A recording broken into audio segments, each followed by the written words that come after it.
The Phantom Menace is back in theaters, and as a huge defender of the prequels, I figured it would be a great time for me to lay out all of my reasons I love those movies so much.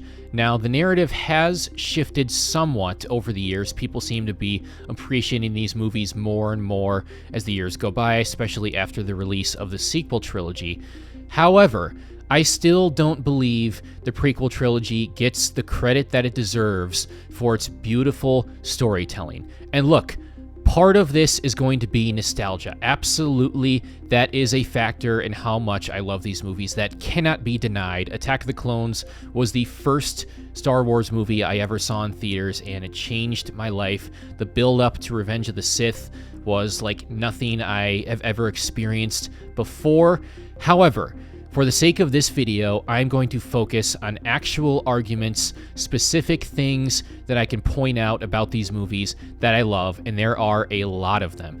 The main thing for me being that the prequels tell a very compelling and cohesive story about the fall of the Jedi, Anakin's turn, and the rise of Palpatine. They have great world building, and the big picture stuff was done really well. I know there are a lot of criticisms surrounding some of the smaller stuff, like the green screens and the acting and the dialogue and the pacing, and I understand all of that completely. I don't necessarily agree with a lot of those criticisms to the same extent that most people seem to. So I will also be defending a lot of the smaller stuff and explaining why, for me, they work a lot better when you look at the big picture. And I will almost entirely be focusing on the positive things regarding these three movies, the things that I love about them, because you've heard all of the criticisms ad nauseum. There's no reason for me to go over all of those in detail again. And I'm not by any means saying that these are perfect movies without flaws. They are definitely not. There are some flaws, but I am here to focus on the positive and what I enjoy so much about these movies and why, as a whole, they work so well for me. The older I get and the more I watch these movies, the less the small stuff bothers me and the more I just get sucked into the storytelling. Let's start with The Phantom Menace. I have a ton of nostalgia for this movie, and that absolutely shapes my opinion of it. This is the first Star Wars movie I ever watched, I believe. I'm not 100% sure about that, but I did not see it in theaters. I was only 3 years old when it came out. I do remember my dad coming home with the VHS and watching it shortly thereafter, and then I think I watched all three of the originals after that because I had watched all four before Attack of the Clones came out.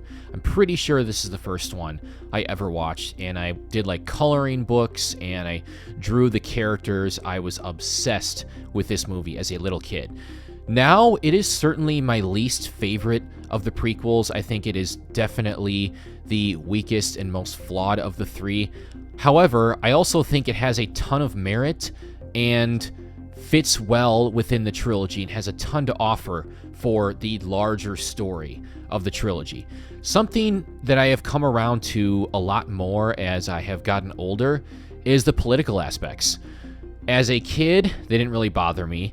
As a teenager, I kind of hopped on to the bandwagon, started hating on the prequels and saying, oh, I hate all the political talk in The Phantom Menace.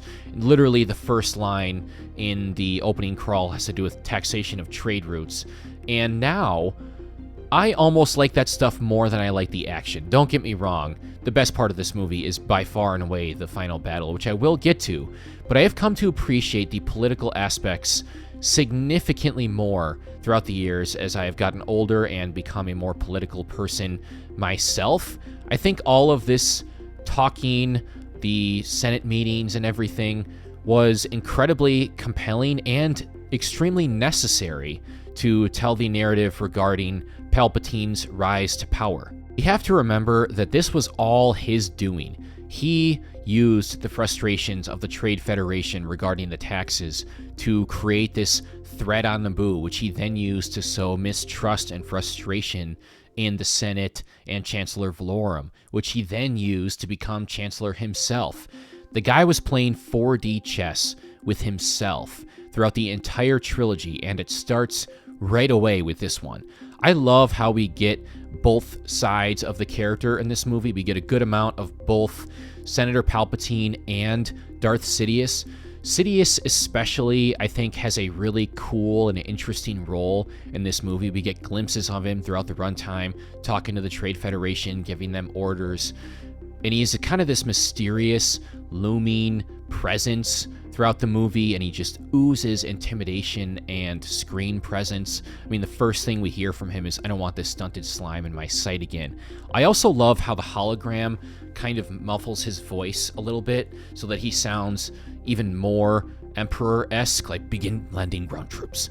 On the flip side, the first time we see Senator Palpatine is also in hologram form when he is talking to Queen Amidala, and he cuts out, and his voice gets kind of muffled, and it sounds very similar to the way Sidious's voice just sounded a couple scenes ago, and that is brilliant foreshadowing. I'm not entirely sure if everyone knew that Senator Palpatine was going to be the Emperor.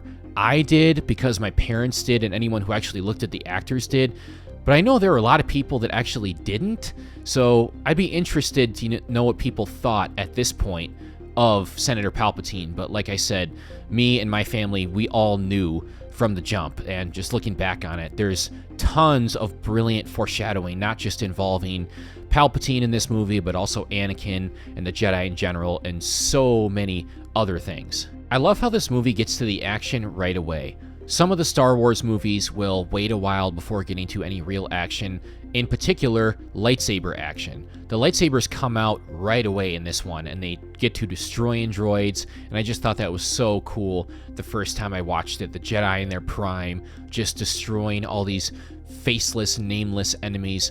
Had a ton of fun with that. I also really love the standoff with the droidekas. I think that made perfect sense because the droidekas have those force fields that the Jedi can't penetrate, but they also can't move very fast when they're using those force fields, so they can't really catch up to the Jedi when they're running away without being in danger.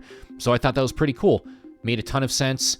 Right off the bat, we get lots more world building, and we get to see what things looked like pre-Clone Wars, and I appreciated that so much. I also just love all the sounds, the blaster sounds, the lightsaber sounds, and the different firing sounds that the droidekas made, and that is a very distinct sound. Sound is incredibly important in this trilogy, and that's something that I will come back to many, many times. Let me address the massive elephant in the room in Jar Jar Binks. I'm not going to say a ton about him in this video, and there's a reason for that. I don't blame the actor. I think the actor got way too much shit. Seems like a really cool dude. However, I will say this, because I'm focusing on the positive. I thought that Gungan City and all of that underwater stuff was really cool.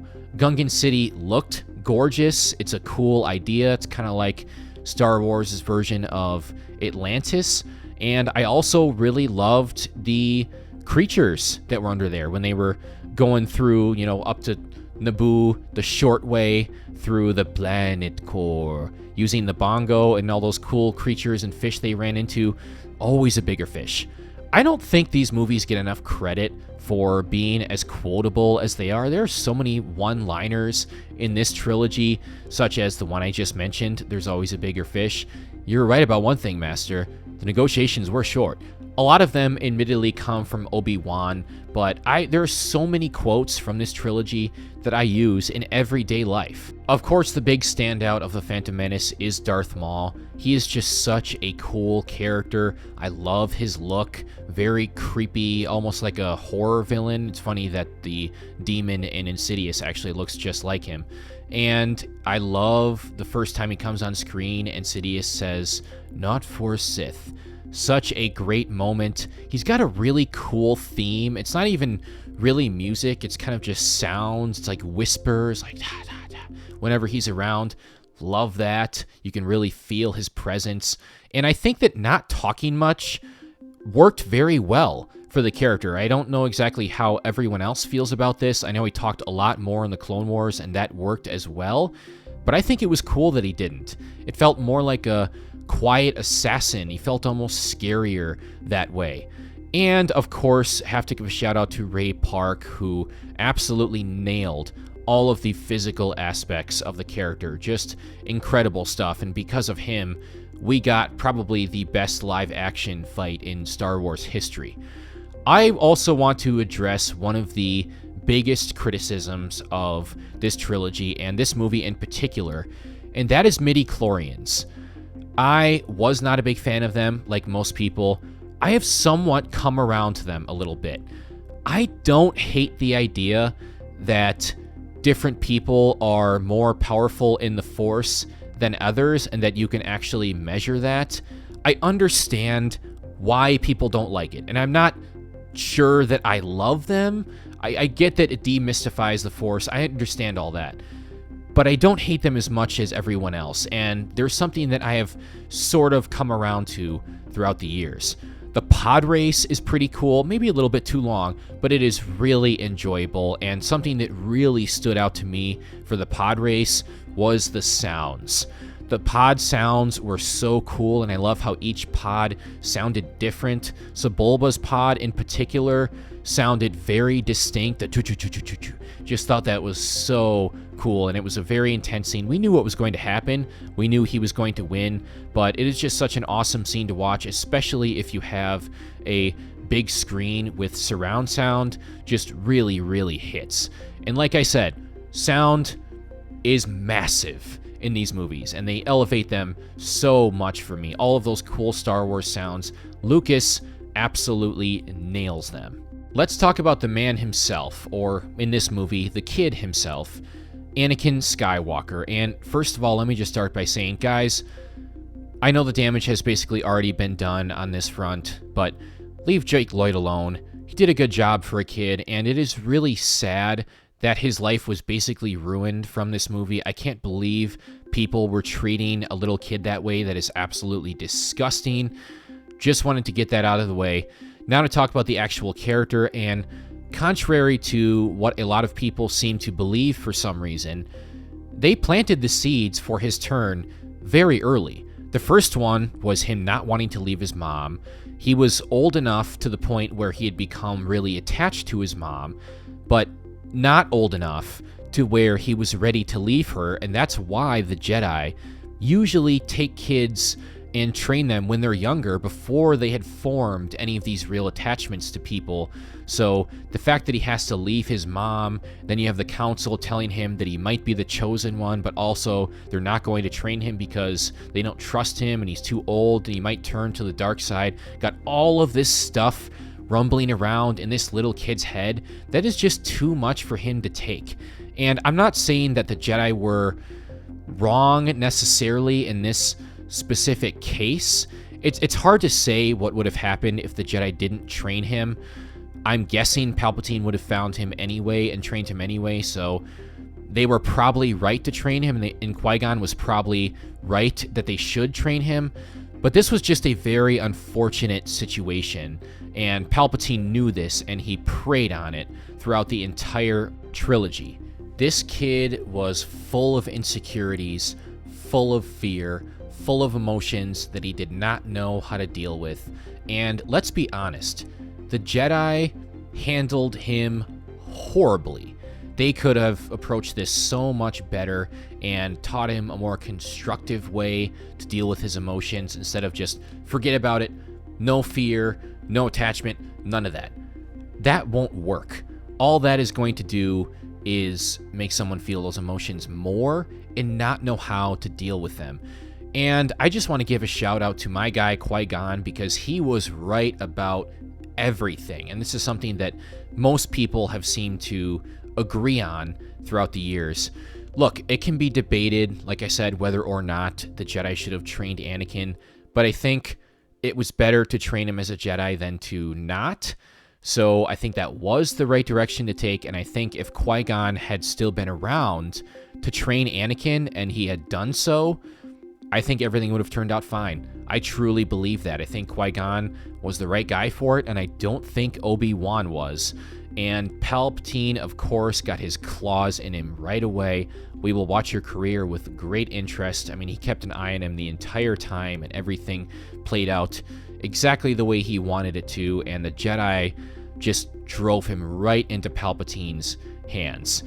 Qui-Gon talked ad nauseum about being in touch with the living force instead of the future and doing what's right regardless of the Jedi Code, and his criticisms of Jedi dogmatism. Their hubris shows in this movie when they dismiss the idea of the Sith being back, and you realize that this happened under their noses and they had no clue it was going on. They played a huge part in everything going wrong in this trilogy. And again, telling Anakin that fear is bad and will lead to the dark side, and just to not have it in the way that they did, is not helpful whatsoever. Lucas certainly did this on purpose. He knew there were problems with the Jedi, and that is brilliant storytelling. Now let's get to the fun part, the third act. And I really, really enjoy this finale. It's honestly one of my favorite finales in the Star Wars saga. I love how there's different battles going on. I think the space battle is pretty fun and reminiscent of the original movie. However, of course, the highlight is the lightsaber duel between Obi-Wan and Qui-Gon versus Darth Maul. What an incredible fight. It might be the best lightsaber fight of all time. I think it is certainly the best live-action lightsaber fight of all time. The only thing that would even compete with it for overall best, in my opinion, is the Anakin versus Asajj Ventress fight in the Clone Wars micro series. But this is just incredible. The choreography is amazing, and I don't want to hear that it's over-choreographed. This is the Jedi and the Sith in their prime, and come on, it is so much fun to watch. Ray Park shines here. If it would have been someone else in this role, the fight wouldn't have been nearly as good. My mind was absolutely blown the first time I saw the double-sided lightsaber. I thought it was just so cool. The setting is constantly changing. The dynamics are constantly changing. Obi-Wan is knocked down, and then he gets separated from Qui-Gon, and he has to watch Qui-Gon die in an incredibly tragic scene. Then he comes in and fights Darth Maul by himself, which is just the coolest thing ever. Cuts off half of his lightsaber and defeats Darth Maul, even though Darth Maul had the high ground. By the way, with the criticism people have of the high ground thing, why could Obi-Wan kill Darth Maul and Anakin couldn't kill Obi-Wan? Well, first of all, Obi-Wan had experience in this regard. He knew what happens when someone gets cocky when they have the high ground and they're not prepared for someone to jump up towards them. He was completely prepared for Anakin. Darth Maul was thrown off by Obi-Wan jumping towards him, so it makes perfect sense for me. He was in shock. You could see it on his face. So to me, that criticism doesn't hold much water. Qui-Gon dies and has Obi-Wan train Anakin, which again, I think was a mistake. I think Qui-Gon was the right choice, and without him, someone else probably should have done it. I think Obi-Wan was too close to him in age. And we end with, of course, before the big final party scene, the ending as far as substance goes. We get the always two there are, a master and an apprentice. But which one was destroyed, the master or the apprentice? And they pan over to Chancellor Palpatine. Absolutely brilliant foreshadowing, and this is his first step to gaining full power over the galaxy. I would be remiss if I didn't talk about the masterpiece that is Duel of the Fates. John Williams is always great, but he absolutely cooked with this one. This is one of my favorite pieces in a movie ever, and it might not even be my favorite piece in this trilogy. That's just how good he is. But Duel of the Fates absolutely elevates this fight scene. It would have been already great without it, but with it, it is just that much better. So overall, The Phantom Menace, while far from perfect, I think it has a ton to offer, especially when you look at it as like the first act of this trilogy. It is a very worthy inclusion. But now let's get to the real fun. And this is the movie in the trilogy that I will defend the most by far when it comes to comparing my thoughts on it to the general consensus, and that is Attack of the Clones. I am not exaggerating here when I say I genuinely believe this is one of the most underrated and overhated movies ever created. And look, again, not perfect, and nostalgia may very well play a factor. Again, this is the first Star Wars movie I ever saw in theaters, and it was an incredible experience. My thoughts on this movie have kind of been a roller coaster throughout the years. However, on my most recent rewatch in preparation for this video, that is the most I have ever liked this movie, except for maybe when I saw it in theaters. So this one continues to go up for me, and like the trilogy as a whole, but especially for this one, the little stuff doesn't really bother me, and I just appreciate Lucas's incredible world building and storytelling. Something that's very noticeable right off the bat in this movie is just how strained Obi-Wan and Anakin's relationship is. I've already said this, and I will probably say it several more times in this video, but I just don't think they were a good match. I don't think Obi-Wan should have been Anakin's master. They are just too close in age. And you can tell right off the bat in this movie just how many issues they have. Despite all of that, they do still have some interesting conversations, such as the one about politicians and Palpatine, leading up to what is honestly a very intense sequence where the worms almost kill Padme. And by the way, when you're watching this movie for the first time, you're not entirely sure how long Padme is going to live. You know, obviously she's going to die at some point in this trilogy, or you assume that. So you're not entirely sure she's going to survive this scene or this movie at all. So that was incredibly intense the first time I watched it. Of course, Anakin goes in there and saves her, and then Obi-Wan jumps off, and we get the ensuing speeder chase, which I also have a ton of fun with, because you get a little Anakin and Obi-Wan banter, which they do, despite their strained relationship, have some pretty fun banter, such as, I forget you don't like flying. I don't mind flying, but what you're doing is suicide. And then later on with the, then we decided to come and rescue you. Good job. They have some really fun banter, and Obi-Wan has some great one-liners in this trilogy. You want to go home and rethink your life. I mean, come on. How quotable is this trilogy? I use that line constantly in real life. It is just so damn good. And the speeder chase itself is incredibly entertaining. It really expands Coruscant as a planet, and I think that Attack of the Clones does a particularly good job with the world building, with adding Kamino and Geonosis to the mix as well, and you get so much more of Coruscant in this one, and it looks really cool at night. So just a very fun scene that I have always had a ton of fun with. And I gotta be honest, when Zam Wesell turns into that creepy monster looking thing, that was pretty scary as a kid, especially for my brother, who's 3 years younger than me. He was only 3 when the movie came out. He had nightmares about it, and I totally understand. This movie does a great job of further planting the seeds of Anakin's turn. I mean, you have Palpatine stroking his ego again. I see you becoming the greatest of all Jedi, while simultaneously the Jedi continue to not trust him, especially Obi-Wan. I believe it's the very next scene where Obi-Wan is talking to Mace Windu and Yoda about how much he doesn't trust Anakin and how arrogant he is. I absolutely love this scene because there are so many layers to it. Yoda responds with a flaw more and more common among Jedi, even the older, more experienced ones.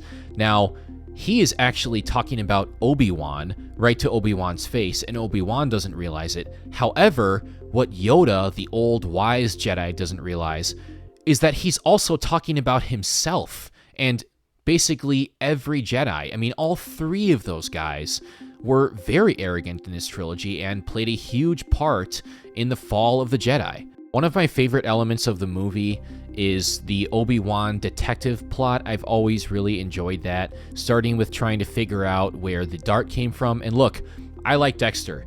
I think he's fun. I know a lot of people don't like him. I don't really understand why. I think it's fun that Obi-Wan has a friend. I mean, this is, again, world building. I like that these other characters exist and that the Jedi know them, makes it feel like a lived-in world. But then, he finds out that it's from Kamino, but he can't find Kamino because it was erased from the archive memory.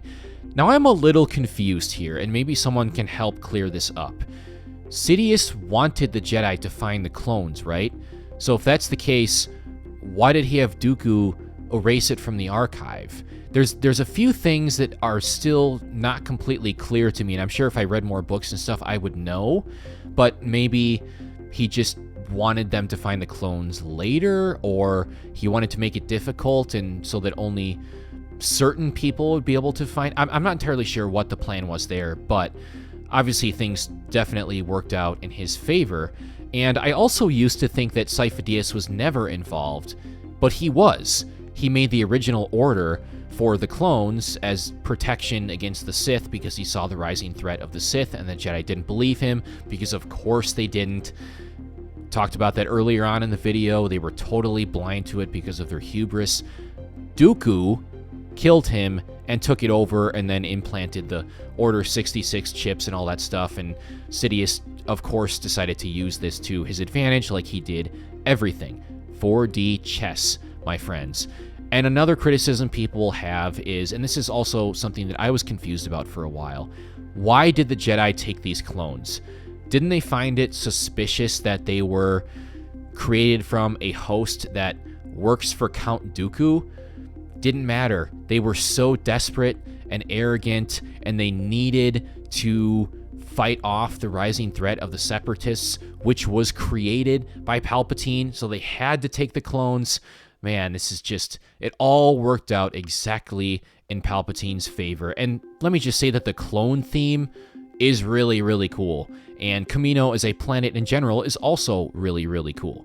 We also get a larger look at Naboo in this one, and I just have to say it is absolutely gorgeous. I mean, whenever people ask me, like, what fictional city or planet would you want to live, I always answer Naboo. I mean, it's got the perfect mix of city and nature, and it's not too crowded. Naboo is just incredible, and every scene that was on there looked amazing. Now let's get to the huge sticking point with Attack of the Clones, and that is the acting and dialogue, in particular when it comes to Hayden Christensen's Anakin. Now, am I saying that the dialogue couldn't be better? No, it certainly could be. However, what I am saying is that I fully believe that a lot of this was entirely by design and fits the character perfectly. We have to remember, this is a guy who was taken from his mom at a young age, but an old enough age to remember her and have formed an attachment to her, finds the love of his life at that same young age, goes away to train with the Jedi for 10 years, doesn't see that love of his life for those 10 years, is constantly taught by the Jedi to suppress his emotions and not taught how to properly deal with them, and fear of loss is the path to the dark side. This guy is so broken and has all kinds of emotional issues. He does not know how to handle this stuff.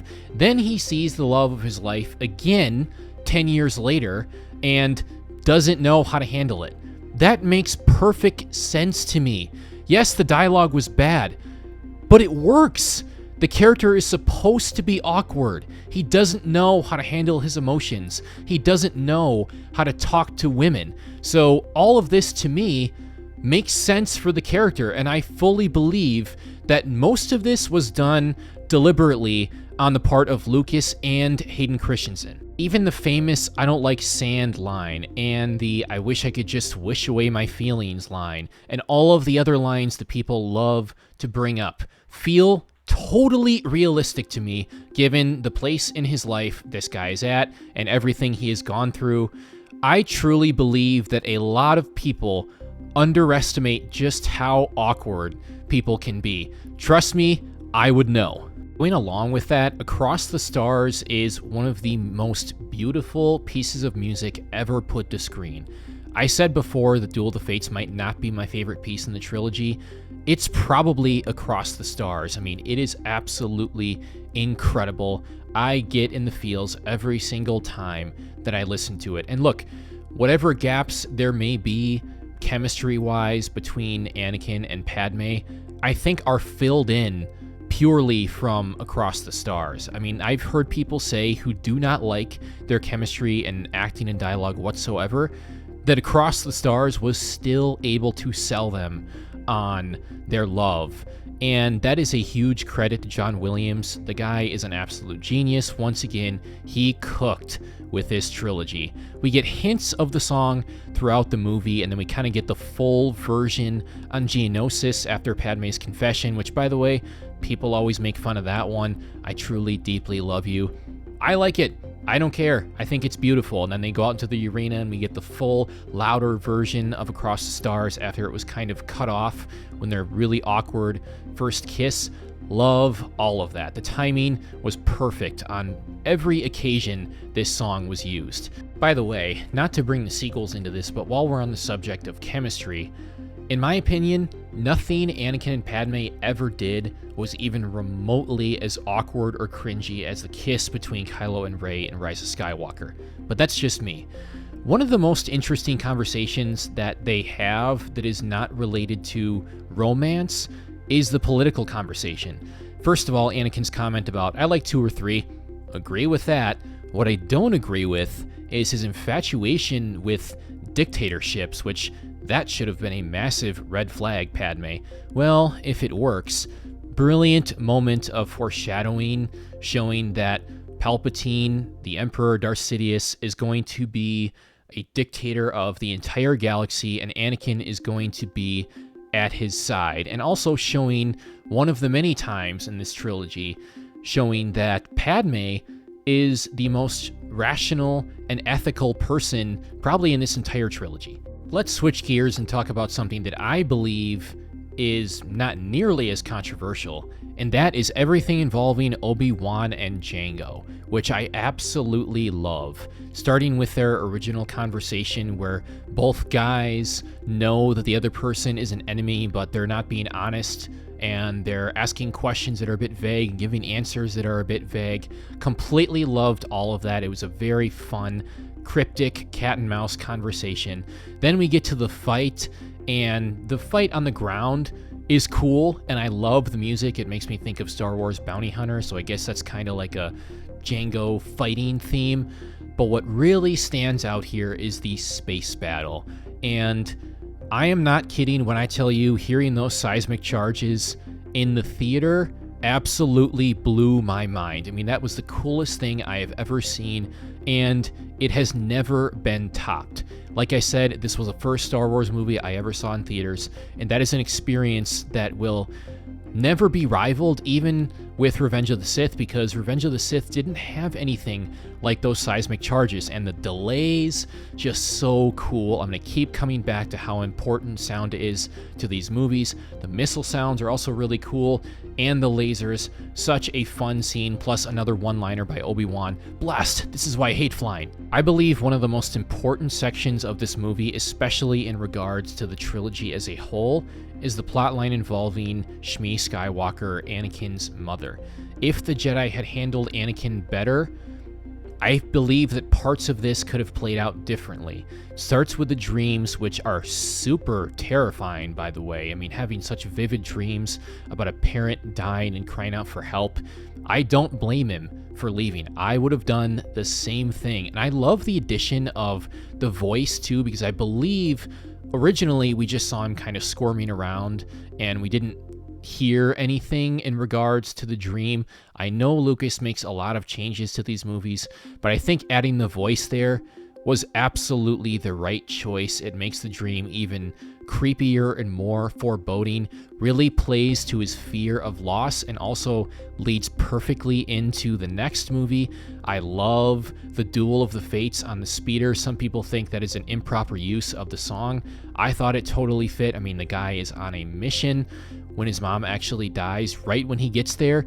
Is that a coincidence? I'm not entirely sure. There are theories that Palpatine may have had a hand in that. But his face switches perfectly from sadness to anger, and Hayden played that so well. Again, I fully believe he is a good actor.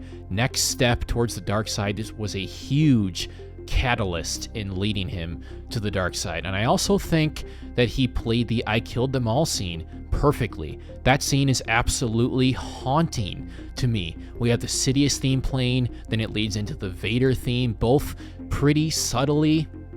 But I'm going to talk about more of this later. The criticism that his turn wasn't earned is absolutely ridiculous to me, and I think, again, Hayden played this scene perfectly. All the emotions, all the awkwardness, not knowing how to talk about this stuff, not knowing how to deal with his emotions, perfect. Palpatine continues his puppet mastery in this one and brilliantly sets the next stages of his plan into motion by first creating this huge separatist threat on the Republic, knowing full well that the Republic did not have the proper firepower to combat it, then use that threat and fear to not only gain more power for himself, but also to get people on board with the clones, which were also under his control and had the Order 66 chips in them.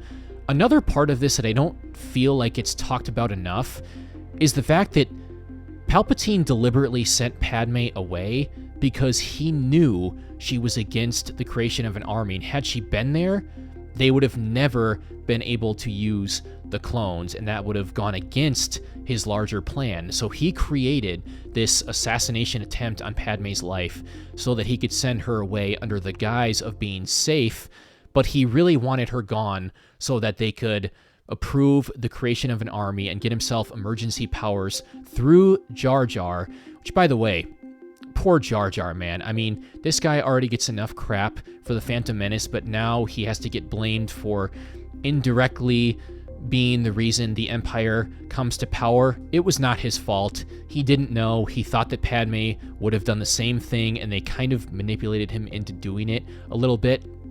So I don't blame him at all. This was all Palpatine's doing, and man, is he brilliant. Like I've already said, playing 4D chess with himself. I really enjoyed everything on Geonosis, starting with the Dooku and Obi-Wan conversation, which is honestly one of my favorite scenes in the entire franchise. There are so many layers to this conversation. I mean, Dooku is definitely saying some lies about the fact that he's against Sidious and how Newt Gunray came to him for help and he wants to destroy the Sith. However, he is also mixing some very important truth in there. He is straight up telling Obi-Wan that the Senate is under control of a Sith Lord called Darth Sidious. Of course, Obi-Wan doesn't believe him. He talks to the other Jedi about it later. They don't take it very seriously. I mean, guys, who could he possibly be referring to? He's right in front of your face. They definitely could have prevented this if they would have taken this stuff seriously and put some more thought into it, but nope, it happened right under their nose. And I think he was genuinely trying to recruit Obi-Wan against Darth Sidious.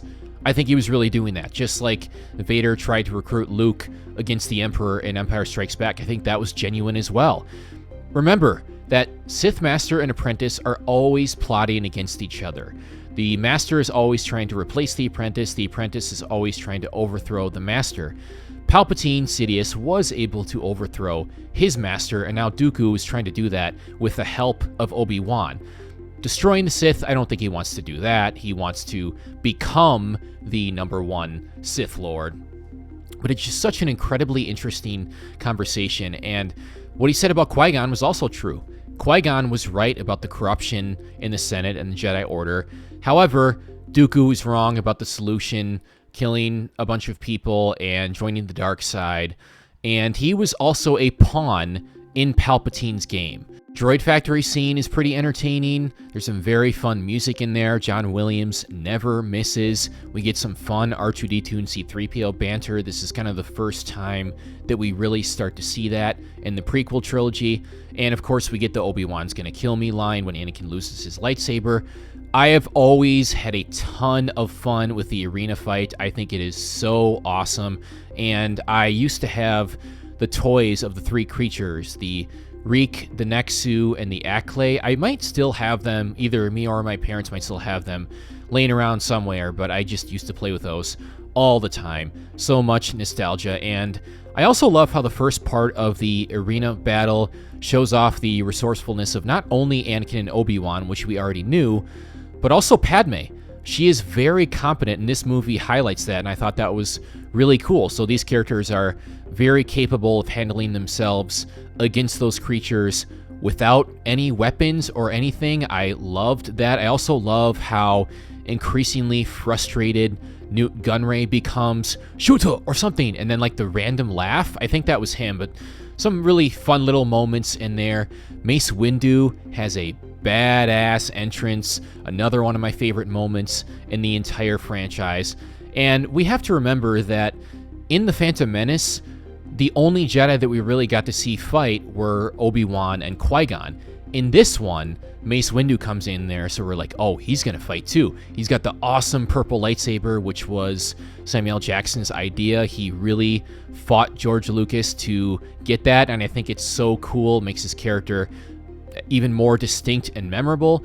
And we get the Jedi Army, which was another mind-blowing moment when I was watching this movie in the theater. I'm like, whoa, a Jedi Army in their prime. This is the coolest thing ever. And to see this huge battle of the Jedi versus the droids was just so awesome. There's some good Jango moments in there, like when he shoots his flamethrower at Mace Windu and Mace has to jump down to the ground and take his cloak off.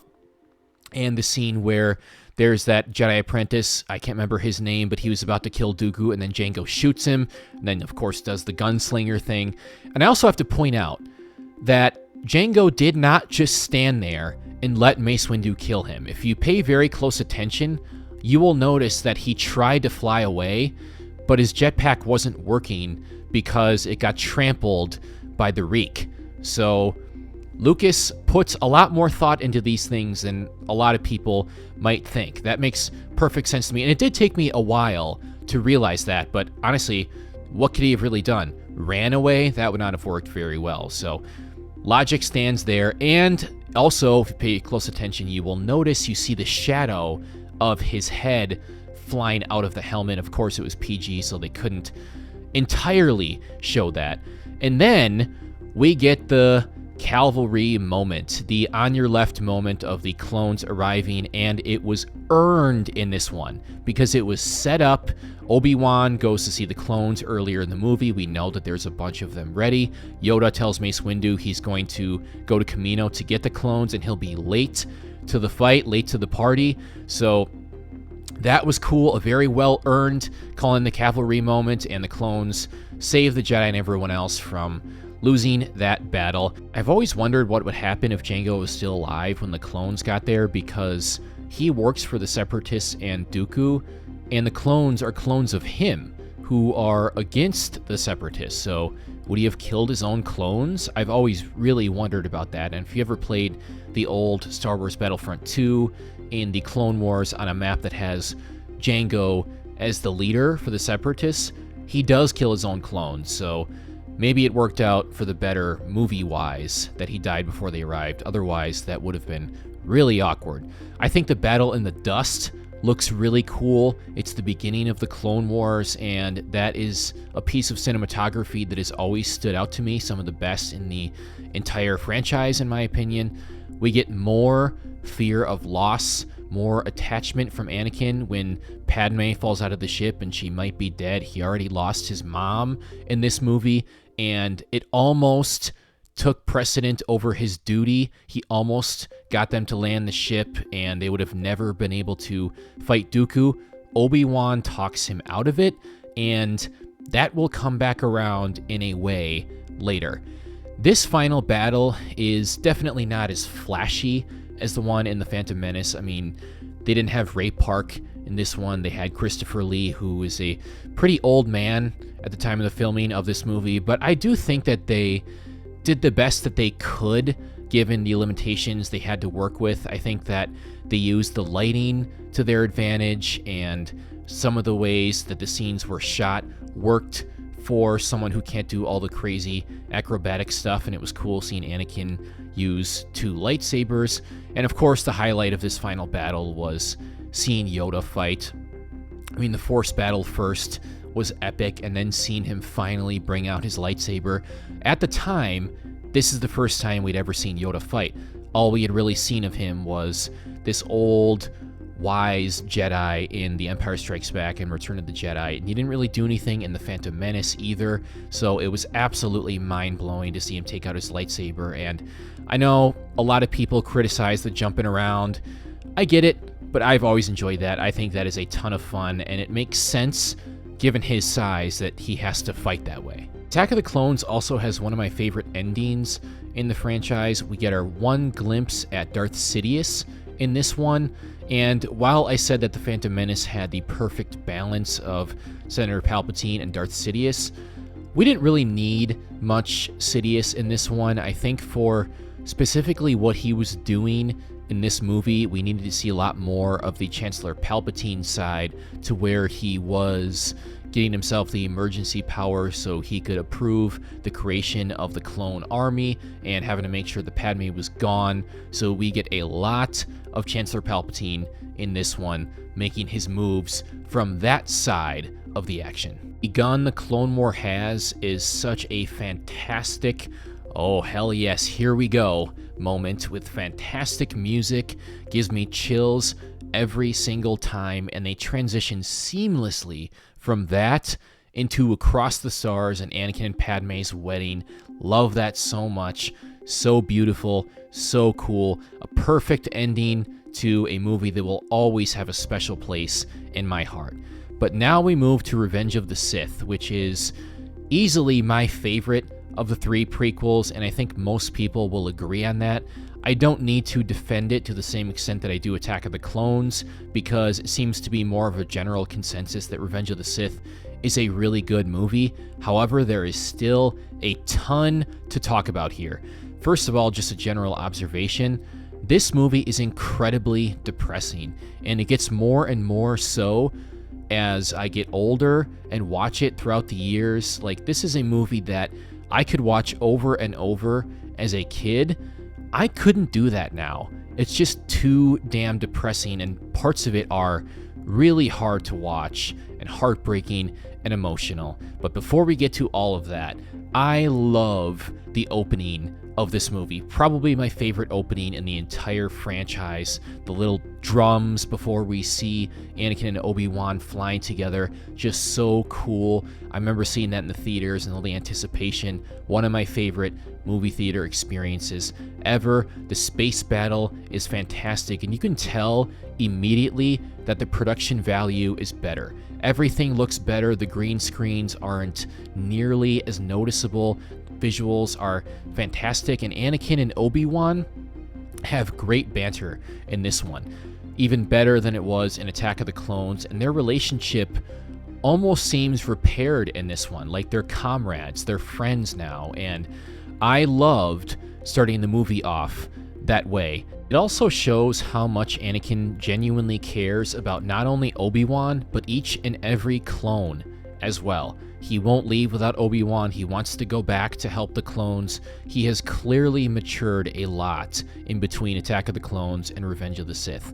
I really enjoy the Droideka standoff as well. I thought that was a very clear callback to the Phantom Menace. This one is a bit different because they get into the elevator instead of having to run away, but it was very, very similar to that.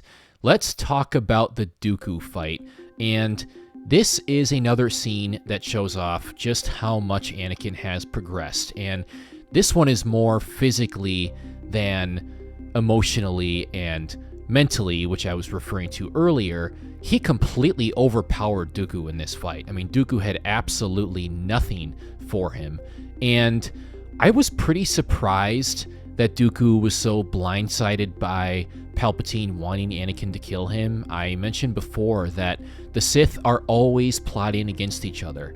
The Master is always plotting to replace the Apprentice, and the Apprentice is always plotting to overthrow the Master. So it was very strange that he was so surprised by that. Also very reminiscent of Return of the Jedi, when the Emperor was trying to replace Vader with Luke, although of course the end result was much different. By the way, how did Anakin not realize right then and there that Palpatine was Sidious? I mean, anyone that says do it like that is clearly evil. But lines like, he was an unarmed prisoner, it's not the Jedi way, too dangerous to be kept alive, come back around big time later, and Anakin saving Obi-Wan, once again proving how much he has matured and how much he cared about him. His fate will be the same as ours. Fantastic line. Side note, I really want to know what the hell happened on Kata Nemoidia.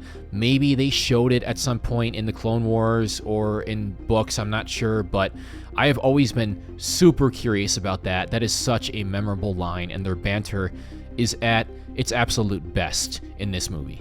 As a kid, I used to get super bored by the middle section of the movie. Man, this is so boring. Why is there so much talking? Let's get to the action.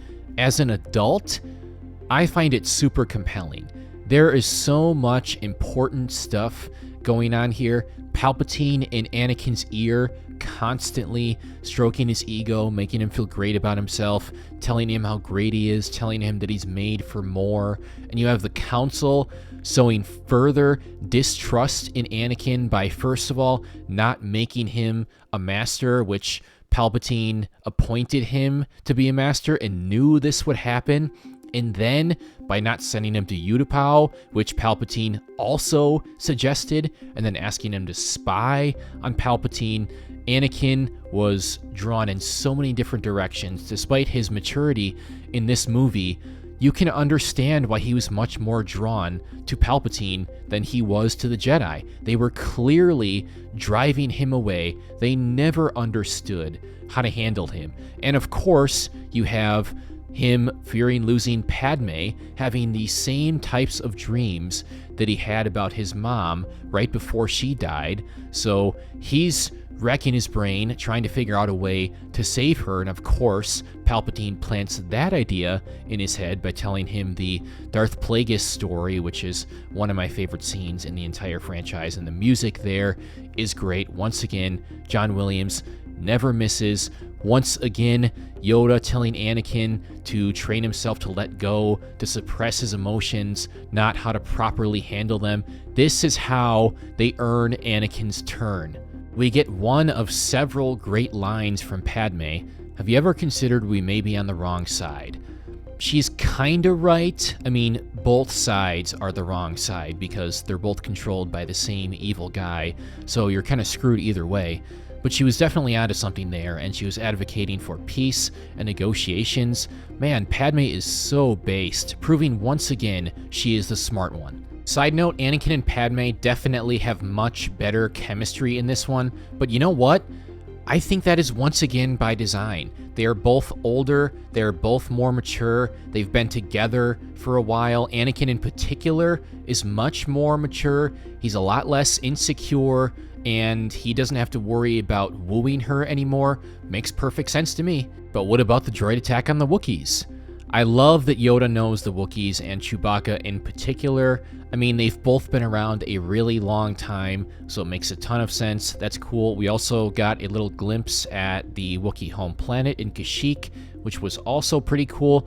Get a lot more of it in the Battlefront game. I also really enjoy the Utapau sequence. It's the last bit of fun we get before things get really dark and serious. Seeing Grievous fight in live action with all four arms was really cool. I love the creature that Obi-Wan rides. I love another call in the cavalry moment with the clones arriving. And of course, you get a couple more great one-liners from Obi-Wan. Hello there.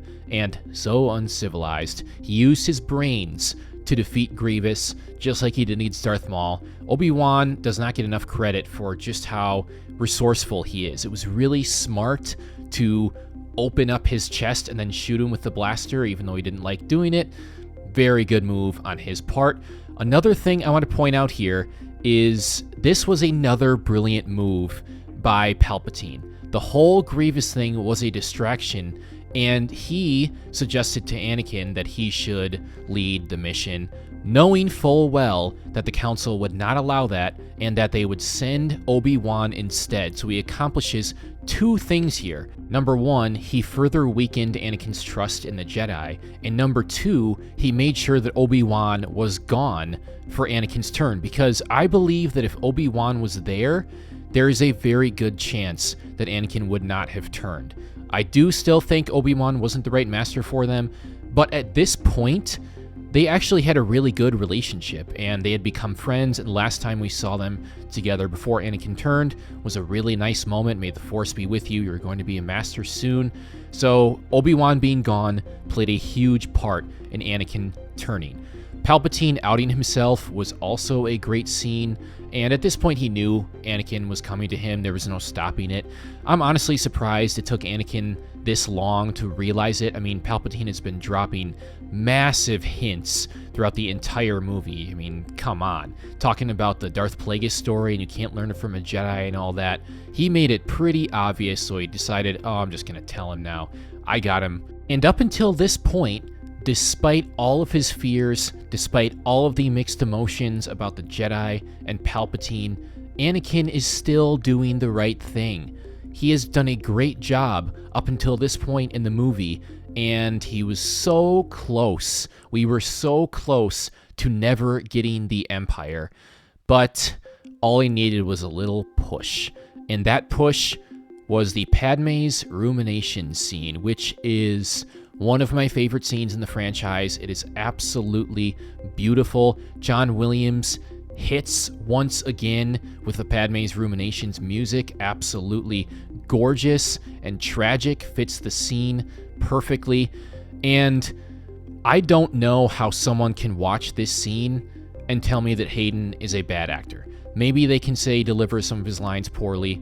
Understandable, but he can definitely convey emotions without having to say anything, and he does a perfect job of that in this scene. This was absolutely the tipping point. You can see it on his face. He's just too afraid of losing Padme. He cannot let her die. He needs to do everything he can to keep her alive. The Mace Windu versus Palpatine fight is admittedly a bit of a letdown when it comes to the choreography. However, it is still incredibly intense. Palpatine's scream is terrifying and haunting. It's the first time we see him use a lightsaber, which was pretty cool. We get a demonstration of how powerful he is when he kills 3 Jedi right off the bat. And we get a demonstration of how powerful and how good of a swordsman Mace Windu is, because he beats Palpatine. And yes, he beat him. He beat him straight up, fair and square. There is no chance Palpatine let him win. I understand that he wanted Anakin to turn, but Anakin wasn't there yet. I know that he has really good foresight, but I truly believe he would not take that chance. Mace Windu absolutely won that fight, and George Lucas has straight up said it. However, I do believe that once Anakin arrives, Palpatine fakes being much weaker than he really is in order to manipulate Anakin. This brings us back to the conversation we had earlier regarding he was too dangerous to be kept alive, an unarmed prisoner. It's not the Jedi way. And I think Mace Windu was totally in the right to kill Sidious here. In most cases, I think killing an unarmed prisoner is a bad thing. However, I've also said that I agree with Qui-Gon with the fact that the Jedi Code should be broken sometimes if it's the right thing to do, and I fully believe killing Sidious was the right thing to do here. The guy was just way too powerful, physically powerful, and also, like Mace said, he controlled the Senate and the courts. He's in charge of everything. There's no chance they could leave him alive. He was literally the most dangerous and powerful person in the galaxy, and the lines regarding Dooku that Anakin and Palpatine exchanged earlier in the movie came back around. The Jedi Code is not always right. Now, I have alluded to this throughout the video, but it is time for me to formally address this criticism that I hear constantly that Anakin's turn was not earned. I truly do not understand this criticism. There are a lot of legitimate problems that the prequels have that bother people, and I totally understand, even if some of them don't necessarily bother me as much. But this is one that I legitimately do not understand. I think they planted the seeds perfectly. I think they built up to it perfectly. It was absolutely earned. This was a kid who was taken from his mom when he was young, 9 years old, so old enough to remember her and have formed a serious relationship with her, but too young to really know how to handle it. He's training with the Jedi for 10 years, doesn't see his mom or the love of his life for those 10 years. Palpatine strokes his ego from the beginning. He's in his ear from the start. Will watch your career with great interest. The love of his life comes back into his life after 10 years of not seeing her. Again, Jedi did not teach him how to properly deal with his emotions, so he does not know how to handle that. He's awkward, he is emotional, he's insecure, and then his mom dies after not seeing her for those same 10 years, after he had dreams about it that told him this was going to happen. Padme then falls in love with him. They get married. He has dreams about her, furthering his fear of loss, the same types of dreams that he had about his mom. He is so obsessed with saving her and making sure that she survives, gets revenge on Dooku, and kills an unarmed prisoner. Palpatine continues to stroke his ego, telling him he's the best Jedi in the world, he'd be the right choice for this mission. The Council should make him a master. While they are denying all of these requests, sowing further mistrust in the Jedi from Anakin's perspective. He is so afraid of Padme dying. He does not trust the Jedi. He trusts Palpatine more, and he knows that Palpatine is the person who can save Padme. And with all of that, he was still probably going to do the right thing. Despite all of this sowing in his head, he's like, I am going to turn him in to the Jedi Council because it's the right thing to do. He had really matured up until this point, but the Padme's rumination scene was the tipping point, and all came to a head, and he just decided he could not let Palpatine die. He was too important to him. Despite all of that, he still tried to convince Mace Windu to spare Palpatine and let him stand trial instead. Again, Mace was in the right here, but Anakin tried. And most importantly, he had a come-to-God moment here. He had to make a choice. Let Palpatine die or save him and therefore save his wife. He decided on the latter. He just couldn't let Palpatine die. He was too important to him. And at this point, after he assisted in the death of Mace Windu, what was he supposed to do? I mean, is he going to go back to the Jedi? Whoops, I accidentally killed one of our highest-ranking members. Of course not. This was the point of no return. He had to go full Darth Vader at this point. I don't understand what else he could have done. So even if you want to say that prior to this, his turn wasn't earned, this was his come-to-God moment, and he made the wrong choice. So there was no turning back. This is a criticism I seriously have never understood. This is also where Palpatine goes full Emperor. I mean, the look, the voice, all of it. The wrinkles. When I was a little kid, I used to always think that I looked like Emperor Palpatine when I got out of the bath. The hood. I mean, he is full Return of the Jedi Emperor here. This is the guy that we remember. Once more, the Sith shall rule the galaxy. Yep, that is him. Order 66 is absolutely brutal. I mentioned this before, but the older I get, the more I watch this movie, the more depressing and difficult to rewatch it becomes. I was mostly referring to this sequence when I said that. John Williams' haunting music elevates the emotions of the sequence. Obi-Wan's creature dying while screaming is devastating. Yoda feeling it and touching his heart is devastating. The youngling scene is brutal. I have to brace myself for that scene every single time that I watch this movie.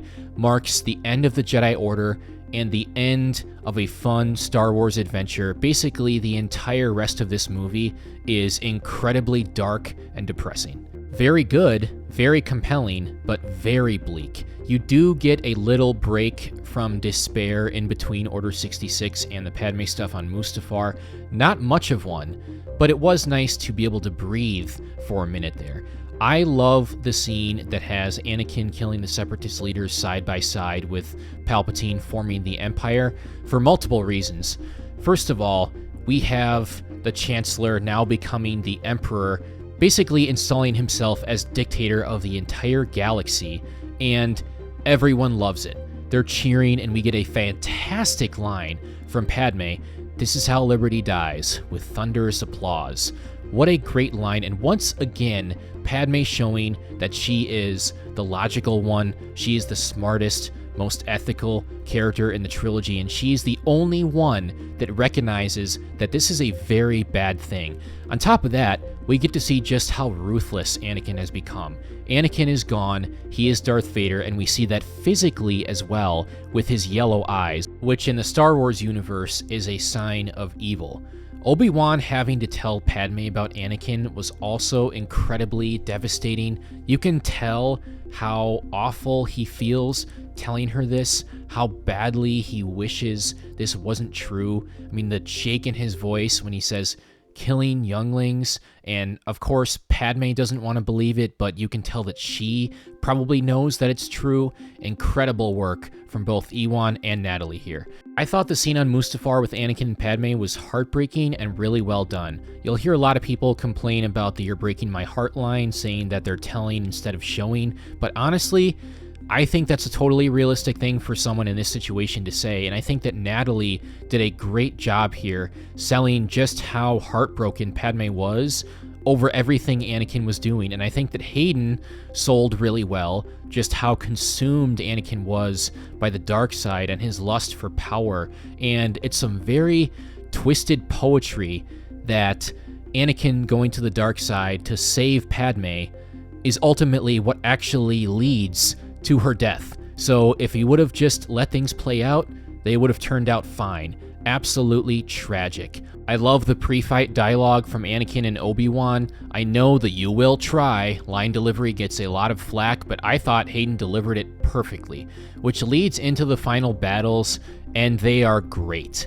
Of course, the Anakin and Obi-Wan fight is significantly longer, and it is definitely very choreographed, but I think that makes sense. These are two Jedi in their prime who know each other's moves very well, and it makes for a much more entertaining battle. This is easily the second best lightsaber fight in the prequel trilogy after the Darth Maul fight. I love how it is constantly changing settings and dynamics to keep it interesting. They start on the platform, then go into the control room, and then they accidentally turn off the shields, and then they're on the bridge, and then they're on the platforms on the lava, and then of course you have the high ground thing. I love how they force each other at the same time. Such a cool fight. And then you have the Battle of the Heroes that transitions into Duel of the Fates so seamlessly, and I get chills every single time that happens. Of course, the Yoda versus Sidious fight is significantly shorter, but still very entertaining. When Yoda forces the Praetorian Guards, I laugh my ass off every single time. I remember that got a huge laugh in the theater. One of the few little moments of levity in the movie, certainly one of the few in the second half of the movie. They're few and far between, so that was a nice little moment there. I also like the touch of seeing the lightning in Yoda's eyes. That was really cool, and it ends in a stalemate. As far as the high ground thing goes, Obi-Wan is a very smart guy. He learned his lesson from Darth Maul's mistake in the Phantom Menace. There was no way he was going to make that mistake himself. He knew this fight was over. He wins, but he can't bring himself to finish off Anakin. And that makes sense. They had formed a really nice bond, and he said it himself, "You were my brother, Anakin. I loved you." Absolutely devastating line. And Anakin getting burned was pretty brutal, too. I mean, that, I believe, was the main reason this got rated PG-13, and that was by far and away the most intense thing I ever saw at the time when I saw this in theaters, and it was pretty scary. We get some more very tragic poetry as Padme dies while Darth Vader is born. Of course, he was already Darth Vader at this point, but the Vader that we know, the more machine than man, with the breathing and everything. And I'm not entirely sure that's a coincidence. I know they say in the movie that Padme died of a broken heart, that she lost the will to live. I know a lot of people make fun of that. I like to believe that Palpatine had something to do with it. I think that he, in a way, transferred the life force from Padme in order to keep Darth Vader alive. And that's not a theory that I came up with. I see that all over. but that's what I choose to believe because it makes more sense, honestly, and that is certainly something that Palpatine would do. After all of this incredibly depressing film with all the Jedi dying, Padme dying, Anakin going bad, the Empire being formed, we do get a little glimmer of hope at the end with Luke and Leia being born and brought into the homes that we know and love from A New Hope, knowing that those movies will end much better. So it was nice to get that little moment there, and it was also really cool to learn that Qui-Gon was actually the first Jedi to ever learn how to be a Force ghost, so that's pretty cool, further proving that he is the GOAT in my eyes. And it was funny how Obi-Wan's like, training? Like he was questioning, really, any more training, Yoda? That was cool. So a nice, hopeful ending to a very good, but very bleak and depressing film. Just a few more general thoughts. The green screens don't really bother me that much. Not to say that I don't notice them, but it's not to the point where it takes me out of the movie. There's really only a couple scenes that do that. Otherwise, I'm still completely immersed, which is all that really matters to me when it comes to that kind of stuff. The lightsaber fights are fantastic, and I don't care if they're over choreographed because they're way more entertaining that way. And look, it makes sense. This is the Jedi and the Sith in their prime, using their intuition and anticipating each other's moves. Very cool, very logical in my mind. I truly think Hayden Christensen was great in this trilogy. I really believe that, and I think that a lot of the dialogue and acting was entirely by design. I think that this is a guy that was very awkward, very insecure, had a ton of emotions that he didn't know how to deal with and wasn't properly taught how to deal with, constantly being doubted by the Jedi and propped up by Palpatine, loses his mom, fears losing his wife. He plays all of that perfectly in my mind, and he plays the progression from Attack of the Clones to Revenge of the Sith, and then the progression within Revenge of the Sith perfectly as well. Nothing but love for Hayden. Ewan McGregor is also a major standout in this trilogy, from the bright-eyed apprentice in The Phantom Menace to the in-over-his-head master in Attack of the Clones to the seasoned vet who is heartbroken over his friend going to the dark side in Revenge of the Sith. He plays that progression perfectly and is able to elicit such a wide range of emotions, from anger to excitement to disappointment to heartbreak. Every single word that comes out of his mouth, you believe. Anakin and Obi-Wan have great banter that also evolves throughout the two movies. It's pretty antagonistic in Attack of the Clones, but also you have fun moments like, sorry, Master, I forgot you don't like flying, and then we decided to come and rescue you. Good job. Of course, in Revenge of the Sith, it evolves to more of a friendship as opposed to master-apprentice, and you have stuff like, I didn't say anything. I know those wire jokes. And that business on Kate and Modia doesn't count. Love, love, love their chemistry. Ian McDiarmid is fantastic as the mastermind behind everything, playing both sides of the character so well, both the seemingly kind and welcoming Senator Palpatine to the mysterious and evil Darth Sidious, and of course, as he makes his moves from both sides of the board, they eventually merge into one character, going full Emperor. He commits to every single scene, and I love the hell out of him for that. Some more acting shoutouts, including Liam Neeson as the defiant yet correct and wise Jedi Qui-Gon, Samuel Jackson as the badass purple lightsaber wielding Mace Windu, Natalie Portman as who I like to call the smartest and most ethical person in this entire trilogy. If she had the Force, you know damn well she would have sniffed out Palpatine. She plays both the sweet and vulnerable side as well as the tough and badass side of Padme perfectly.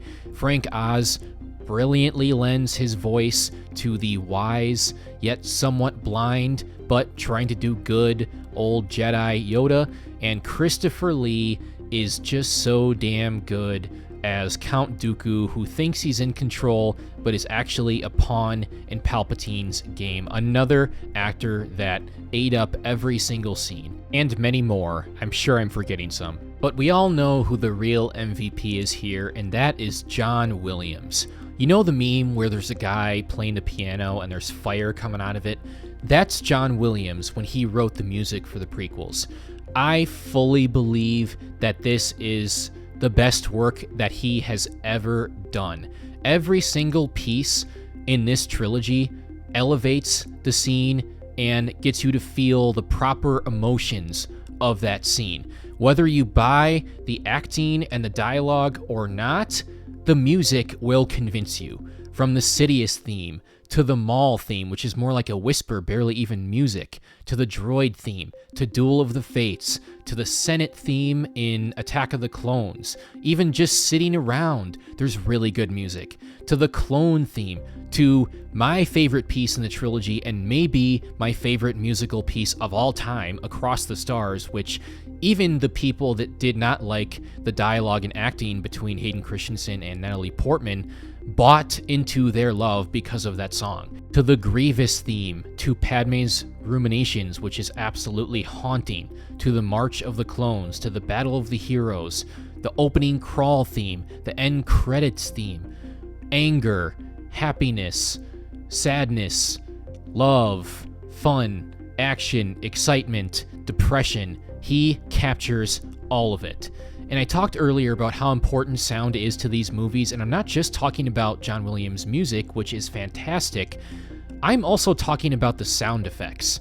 I mean, the blaster sounds, the lightsaber sounds, the many different ship sounds, Slave One, the gunship, the seismic charges, of course, the missile sounds, the creature noises, the Force lightning, and of course you even get a hint at the TIE fighters at the end of Revenge of the Sith, which is a classic Star Wars sound.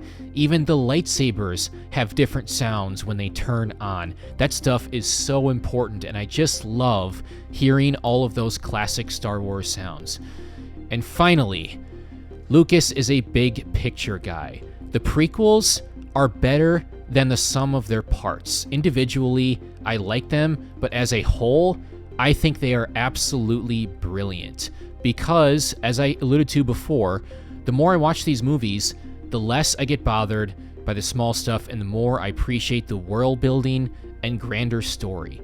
Lucas created a really cool and interesting world with really cool lore in the original trilogy, and he expanded on it so well here, adding a bunch of more planets and making the galaxy feel more lived in with a bunch more alien species, and adding the droids in there and giving us a pre-Clone Wars and then mid-Clone Wars and then post-Clone Wars world. He tells a brilliant story, in my opinion, the most cohesive story of all three of the Star Wars trilogies, even more so than the original, because he didn't even really have a plan for the original trilogy. This one was planned out to the T, and you can sense it. It's a great story about the fall of the Jedi through their hubris and arrogance, about the rise of Palpatine through his cunning long game, playing both sides of the chessboard, playing 4D chess with himself, and the turn of Anakin Skywalker through his immaturity, insecurity, growing mistrust in the Jedi, growing trust in Palpatine, and fear of losing his loved ones. All of that was fleshed out perfectly, and the prequels tell such a beautiful story. The more I watch them, the older I get, the more I appreciate them as a whole. If you made it this far, thank you so much. I really appreciate it. Drop your thoughts on the prequels in the comments, like and subscribe if you enjoyed this video. Stay tuned for some more nostalgic content, and may the Force be with you.